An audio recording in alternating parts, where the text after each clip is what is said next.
Oh, hey, villain. Dude, I didn't even know you were... Today is the day. Let go of me. Let go. The truth. They gotta know the truth. They have to know everything about you. What are you talking about? Ryan, you have to do a Q&A. I know, I was gonna do that. You were? Oh no. Oh my gosh. Oh my goodness, man. Oh, Tell me why shit. I shouldn't clock you right now. Okay, it was my bad, dude, but I still have the solution. Right here. What? This is the key. It'll kickstart everything. Go on, man. Tell everyone the truth.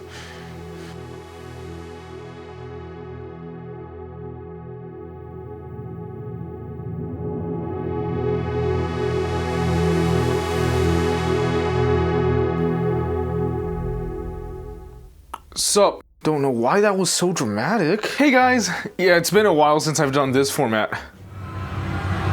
So last week I asked you guys to submit some questions for my Q&A, and boy did I get a lot. I thought I was gonna get like 3 questions and I'd get embarrassed about the whole thing, and you guys clearly proved me wrong. I just want to thank you guys for making all of this possible, and I'll sprinkle in some skits here and there so you guys won't get bored. Without further ado, let's get started. Dear Ryan, just kidding. Have or will you think on doing other collabs with skit makers on YouTube once you grow more subscribers? If so, who would you choose or like to collab with? Yes, of course, and we all know who it is. The big G-dubs. Say it with me, Graham Wilson. Yeah, no, that was a bad joke. I'm sorry, guys. Yeah, obviously it's Grant Whistler. Now, as much as I want him and I to come together and make When Celebrities Show Up in Mobile Game Ads 3, I don't want to collaborate with him or in fact anyone right now. And there's actually 2 reasons for that. To begin, I want to develop my own style first, because if I were to collab with Grant right now, he might as well just like record himself in a mirror or something. Like, I would make no significant difference. So yeah, to collab, I think I need to add something of value first, so. Second, I think having a bond or a friendship with the person I'm collaborating with is super important. I also want a big enough channel so I'm not using their collaboration to like grow bigger. That's also the reason why I'm probably not gonna ask Grant for any more like voice lines. I'm also scared of annoying him with them. Thinking about it now, if I were to be given the chance to have infinite collabs with someone, but I can't be friends with him, or to have no collabs, but I can be friends with him, I'm gonna choose the latter.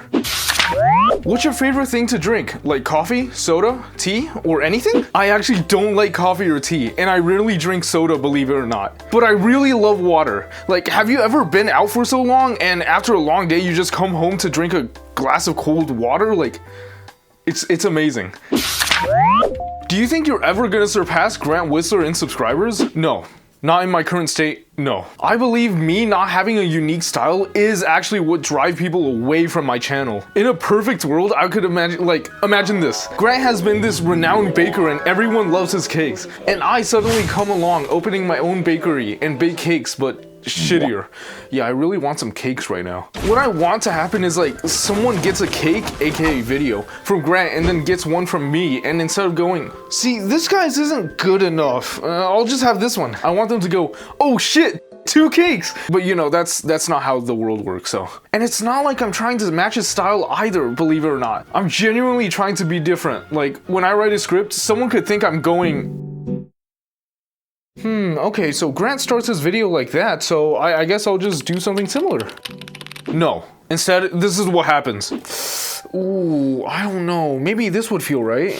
2 hours later. Maybe like this, and alright, I'm done. Damn it. This feels exactly like a Grant Whistler video. I'm a failure. If I don't have anything unique to push out, why create at all? I don't get it. Is he in my head? Wait, this is still my video. It's not over. I can still change things. Maybe instead of this part, I'll do it like this. Maybe add this part. Yes, and then this, and this. And publish! Great job, Ryan. You did it again. Damn it. I'll try again next time. There's always next time.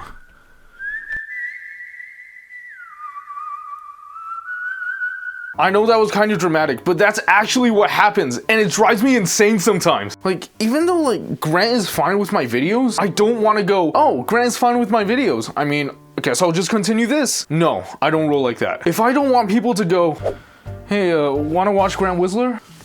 Nah, what about the other guy? Oh, what was his name? The guy that's kind of like Grant Whistler, yeah!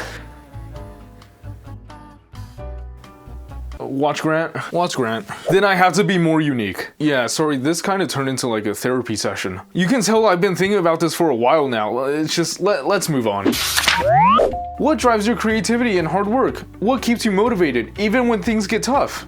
Honestly, it may sound really corny, but you guys are actually what drives my hard work. My creativity, on the other hand, comes from anywhere. I could just be sitting on the bus and I suddenly get an idea. Even though I want to look like this person who don't care about video performance and I'm just doing this for fun, a little part of me actually do kind of care. But most of the time, all I care about is just making you guys smile. I used to watch a lot of skit videos whenever I feel down and they always made me feel better. So me making these skits is actually kind of like a big thank you to those videos, and I'm trying to replicate what they did for me. Okay, can we stop with the music? I'm trying to talk to my viewers. Anyways, what I really care about is you guys. You guys mean the world to me. The fact that there are people genuinely coming back to my channel and watch my videos, that's what keeps me motivated. Knowing that I might help someone through a bad day is enough for me.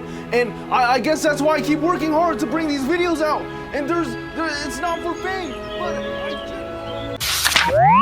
when will you do your Baka Mitai cover? Oh no. So a skit I made like years ago started with me singing the song Baka Mitai when it was like a huge meme, but it was so bad I took the video down. Yeah, but my friend Zach here saved the clip and it's haunted me ever since. So to face it once and for all, I told Zach I was gonna sing the first part if I hit like 1,000 subscribers, and I guess here we are. I don't want this to be cringy, dude. I'm not good at singing, and I don't speak Japanese on top of that. Yeah, sorry man, I don't think I'm gonna cover it. But what would it look like if I did?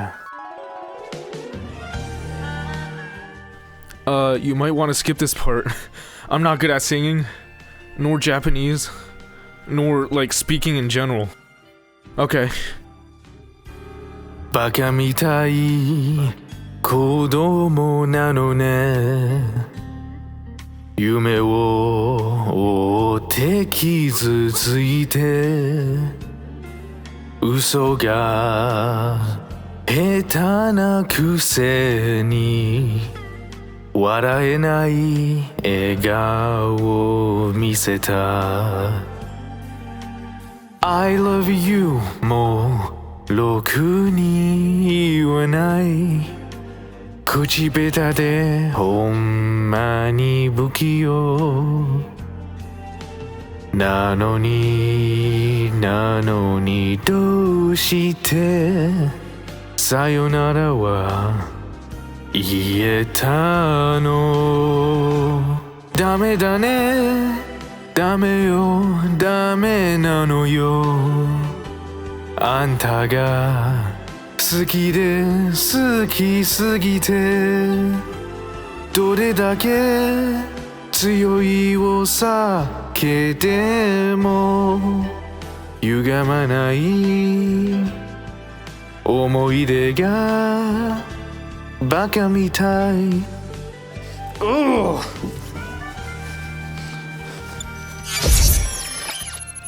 What was I thinking about? What's your favorite video on your channel? I actually have two, the math problem one and the mobile game one. I think I like the mobile game one more because it took me like 3 weeks to make and I genuinely had a blast filming it. And if you didn't know, shortly after I uploaded that video, Grant followed me back on TikTok, so there's also that. I also have a least favorite video as well. It's the film one and then the 3 videos or something that follows after. Yeah, I don't know why I try to add a plot twist in these videos. I mean, I think I lost a plot during the summer, but I'm back, don't worry. Now, I know the alien invasion plot twist in the film video seems kind of forced, but I promise it's not. I was trying to convey that no matter who or what you are, films and these art forms might be the thing to bring us together. We may not speak the same language, but movies and art will be the thing that bridge that gap. Yeah, but I didn't convey that well enough. Do you love being a YouTuber? I don't know if I qualify as a YouTuber, but I genuinely love making these videos. It's such a fun hobby. Nice video as always. I have 2 questions for you. How much time and effort does it take to make each video, and what do you like to do in your free time? It usually takes me 4 to 7 hours per skit, and that's because I'm a dumbass and I like to redo lines even though they still sound the same after each take. Also, my camera runs out of battery, so I just sit there for like hours waiting for it to charge. In my free time, I like to watch YouTube and play some games, but like because of college, I haven't had much time lately. Dude, I'm surprised you don't have more subscribers than me. You deserve way more, to be honest. Anyways, for your skits, what camera equipment and editing software do you use? Dude, you deserve to have more than me. I use a refurbished Sony ZV-E10. I heard it was a good camera for content creation, and I use DaVinci Resolve for editing and Blender for like CGI or VFX, whatever it is. Oh, and I use a Hollyland Lark M2 for my mic as well. But trust me, you do not need a $498 and a $300 editing software just to do YouTube. My friend and I are actually doing a fan film, so your phone and a random free editing software will actually be fine. I actually started with my iPhone XR, then my Samsung S24 Ultra, then, you know, I switched to the camera. Just a pro tip for anyone starting out, get a microphone or something, like a $10 lavalier microphone will probably suffice. What was your inspiration to start a YouTube channel? For your videos, were there things that inspired you to make these videos other than Grant? Okay, this comes in 3 parts. I started this channel as a gaming channel back in 2017 because of DanTDM. I then moved to skits in 2019 because of Nathan Dewan, Ryan Higa, and Caleb City. There are actually more YouTubers that inspire these videos, like the aforementioned Caleb City, Ryan Higa, Nathan Dewan, in addition but not limited to RDC World, Kyle Exum, Heartstop Lucas, Smosh, and some more. Are you gonna make more videos where common tropes in media are subverted? Cause those are my favorite type of vids. Yes, I actually love those type of videos as well. For my skits, I like to cover a variety of topics, and the media one is actually in the pool. I actually have 2 in mind. One of them is titled When the Opening is Far Better Than the Show, and it's gonna make fun of a variety of things, one of them being One Punch Man Season 3. One thing is, I actually hate the villain costume a lot because it's just a black beanie pulled over my face and I cannot see when I'm filming. Yeah, so in the future, I'm hoping I could buy a super cool, awesome helmet. Waffles or pancakes? Oh, waffle. Huh? Pancakes. Pancakes. Honestly, I don't know. I love them both and they're just extremely similar to me. How did you first feel when you got 1,000 subscribers? Dude, it was amazing, man. It felt so good hitting that milestone. Holy crap! I've hit 1,000! Dad, I hit 1,000 subscribers! Oh, congrats! I'm proud of you, son. Congratulations, sir. You've hit 1,000 subscribers. Okay, I'm gonna stop there. In reality, it was really satisfying and it made me feel more confident as someone doing YouTube.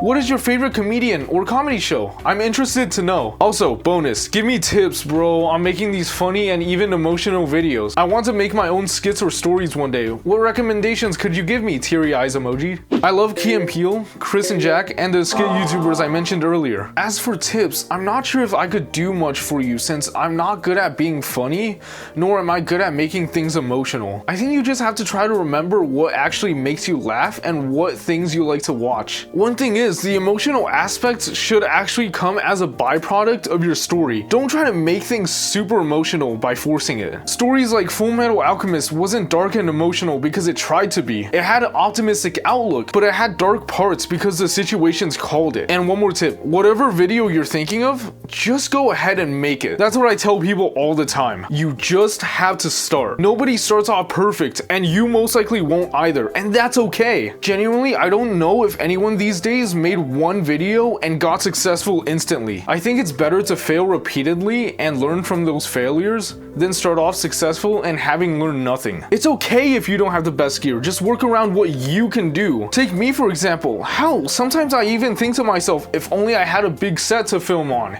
If only I had a green screen to make keying easier. If only I had someone else to work with and review these videos to make it better. If only I had a second actor to make things less awkward. If only I had a cameraman to make better scenes. If only I wasn't so lonely. Music and dialogue also help as well. You gotta get a good balance in there or else it'd be too cringy. But I'm not cringy, I'm cool as hell. Oh my. Yeah, I don't know what the hell that was. I'm sorry. Next question. Who's better, Ultraman or Kamen Rider? Ultraman, all day, every day. Ah! If you made it to the end of this video, I want to thank you so much. I know this video is gonna be more boring than my usual skits, but I genuinely tried to make this more entertaining. I hope I'd be able to make it to 10,000 subscribers, then I can make it even more special milestone celebration than this one. Anyways, I guess that's all. See y'all in like 2 weeks. Oh yeah, I might finally start live streaming onto YouTube in a few weeks, so hope to see you there. Bye. Okay, I don't know if this was like a Q&A question, but it was on TikTok. Do you work at a pet shop? I'm actually allergic to like all things that shed fur. I can't get a dog. I want a dog. I'm born on the year of the dog and I can't have a dog.